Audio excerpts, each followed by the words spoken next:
Hi guys, ನಮಸ್ಕಾರ. Welcome back to our YouTube channel. ಆಫ್ರಿಕಾದಲ್ಲಿ ಇವಾಗ 6 o'clock ಆಗಿದೆ. ನನಗಂತೂ ಈ ಸೂರ್ಯ ಸನ್ರೈಸ್ ಅಂದರೆ ತುಂಬ ಇಷ್ಟ. ಈ ಟೈಮಲ್ಲಿ ಬಂದು ಬಾಲ್ಕನಿಯಲ್ಲಿ ನಿಂತ್ಕೊಂಡು ಬಿಡ್ತೀನಿ. ಎಷ್ಟು ಖುಷಿ ಆಗುತ್ತಲ್ಲ ಬೆಳಗ್ಗೆ ಎದ್ದ ತಕ್ಷಣ ಸನ್ರೈಸ್ ನೋಡೋದು ಅಂತ ಅಂದರೆ. ಜೆ ಬಿ ಕೂಡ ಇವತ್ತು 4 o'clock ಎದ್ಬಿಟ್ಟಿದ್ದಾರೆ. ಏನೋ ವರ್ಕ್ ಇತ್ತಂತೆ. 4 o'clock ಎದ್ದು ಕೂತ್ಕೊಂಡಿದ್ದಾರೆ. ನಾನು 6 o'clock ಎದ್ದೆ. ಅವರು ವಾಕ್ ಸ್ಟಾರ್ಟ್ ಮಾಡಿದ್ದಾರೆ. ನಾನು ವಾಕ್ಕೆಲ್ಲ ಇವತ್ತು ಹೋಗಲ್ಲ, ಯಾಕಂದರೆ ಮಗಳು ಬರ್ತಡೇ ಇದೆ. ಹಾಗಾಗಿ ಸ್ವಲ್ಪ ಕೆಲಸ ಇವತ್ತು ಜಾಸ್ತಿನೇ ಇದೆ. ಡೆಕೋರೇಷನ್ ಮಾಡಬೇಕು, ಫುಡ್ ರೆಡಿ ಮಾಡಬೇಕು. ಸೊ ಕೆಲಸದವನು ಬರ್ತಾನೆ, ಅವ್ನು ಬರೋಷ್ಟರಲ್ಲಿ ಎಲ್ಲ ರೆಡಿ ಮಾಡಿಕೊಡ್ಬೇಕು. ಅದಕ್ಕೆ ಇವತ್ತು ನಾನು ವಾಕ್ಕೆಲ್ಲ ಹೋಗ್ತಾ ಇಲ್ಲ ಗಾಯ್ಸ್. ಟುಡೇ ನನ್ನ ಮಗಳು ಬರ್ತಡೇ. ಸೊ ನನ್ನ ಮಗಳು ಬರ್ತಡೇಲಿ ನಾವು ನೋಡಿ ಹೇಗೆ ಹುಚ್ಚಿ ಥರ ಇದ್ದೀನಿ. ಸೊ ಇವಾಗ ಕುಕ್ ಮಾಡಬೇಕು. ಮೇಕಪ್ ಮಾಡ್ಕೊಂಡು ಕುಕ್ಕೆಲ್ಲ ಮಾಡೋಕ್ಕಾಗಲ್ಲ. ಫಸ್ಟ್ ಕುಕ್ಕಿಂಗ್ ಎಲ್ಲ ಮುಗಿಸ್ಬಿಟ್ಟು ಆಮೇಲೆ ಸ್ವಲ್ಪ ಹೊತ್ತು ಮೇಕಪ್ ಮಾಡಿ. ಇವತ್ತು ಪಾರ್ಟಿ ಇದೆ. ಪಾರ್ಟಿಗೋಸ್ಕರ ನಾನು ನಾನ್ ವೆಜ್ ಮಾಡೋಣ ಅಂದ್ಕೊಂಡಿದ್ವಿ. ಅದಕ್ಕೆ ಕೋಳಿ ಎಲ್ಲ ನೋಡಿ ಹೆಂಗೆ ಕಟ್ ಮಾಡಿ ಹಾಕಿದ್ದಾನೆ. ಇವತ್ತು ಇವನು ನನಗೆ ಹೆಲ್ಪ್ ಮಾಡ್ತಾನೆ ಅಡುಗೆ ಮಾಡಲಿಕ್ಕೆಲ್ಲ. ಯಾಕಂದರೆ ನಾನು ಒಬ್ಳಿಗೆಲ್ಲ ಇದೆಲ್ಲ ಮಾಡಲಿಕ್ಕಾಗಲ್ಲ. ಅದಕ್ಕೆ ಇವನು ಹೆಲ್ಪ್ ತಗೋತಾ ಇದ್ದೀನಿ. Chips and chilli chicken, my favourite.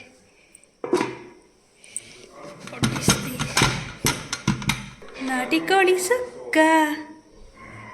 Wow, ಘಮ ಘಮ.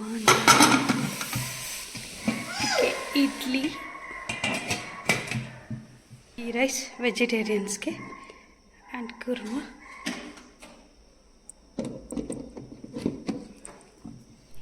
ಜೆ ಬಿ ಕೂಡ ಆಫೀಸ್ಗೆ ಹೋಗಿದ್ರು. ಆಫೀಸಿಂದ ಬಂದ ತಕ್ಷಣ ಕೆಲಸ ಸ್ಟಾರ್ಟ್ ಮಾಡ್ಕೊಂಡಿದ್ದಾರೆ. This is biryani.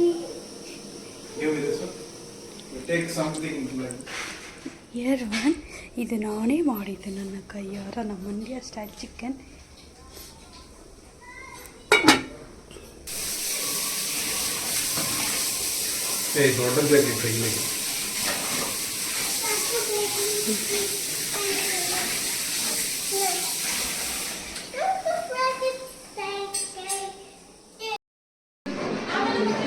ಒಂದು ಬಲೂನ್ ಬಿದ್ದೋಗೈತಲ್ಲ, ಎಲ್ಲಾರ್ದು ಯೂಟ್ಯೂಬ್ ವಿಡಿಯೋ ಹಾಕ್ಬಿಡೋಣ. ಕ್ಲಾರಿಟಿ ಬರ್ತಿದ್ಯಾ? ಬರ್ತಾ ಇದೆ.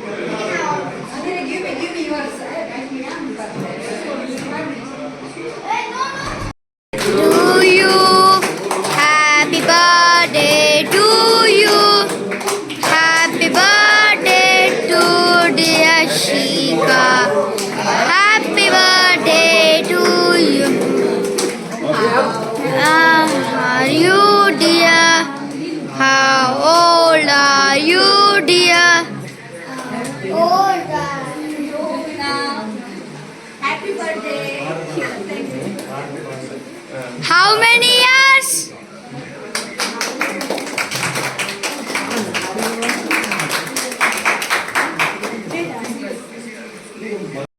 ಗಾಯ್ಸ್, ಇವತ್ತು ನನ್ನ ಪುಟ್ಟ ಬಂಗಾರಿ ಬರ್ತಡೇ. ಅವಳಿಗೆ 4 ವರ್ಷ ತುಂಬಿ 5 ವರ್ಷ ಶುರುವಾಗ್ತಾ ಇದೆ. ದಿನಗಳು ಹೇಗೆ ಹೋಗ್ತಾ ಇದೆ ಅಂತಲೇ ಗೊತ್ತಾಗ್ತಾ ಇಲ್ಲ. ಅವಳು ನಮ್ಮ ಲೈಫಲ್ಲಿ 2020 ಬಂದಳು. ಅವಾಗಿಂದನೂ ನಮ್ಮ ಲೈಫ್ ಹ್ಯಾಪಿಯಾಗಿದ್ದೀವಿ. ನನ್ನ ಮನೆ ಮುದ್ದು ಲಕ್ಷ್ಮಿ ಅಂತಲೇ ಹೇಳ್ಬೋದು. ಇವತ್ತು ನಾವು ನಮ್ಮ ಇಂಡಿಯಾ ಆಫ್ರಿಕನ್ ಫ್ರೆಂಡ್ಸ್ ಎಲ್ಲ ಮನೆಗೆ ಕರೆದಿದ್ವಿ. ಚಿಕ್ಕದಾಗಿ ಒಂದು ಪಾರ್ಟಿ ಇಟ್ಕೊಂಡಿದ್ವಿ. ಎಲ್ಲರ ಜೊತೆ ನನ್ನ ಮಗಳು ಬರ್ತಡೇ ಈ ಥರ ಆಚರಿಸಿದ್ವಿ. ಈ ವಿಡಿಯೋ ನಿಮಗೆ ಇಷ್ಟ ಆದರೆ ಪ್ಲೀಸ್ ಲೈಕ್ ಮಾಡಿ, ಸಬ್ಸ್ಕ್ರೈಬ್ ಆಗಿ, ಸಪೋರ್ಟ್ ಮಾಡಿ ಪ್ಲೀಸ್.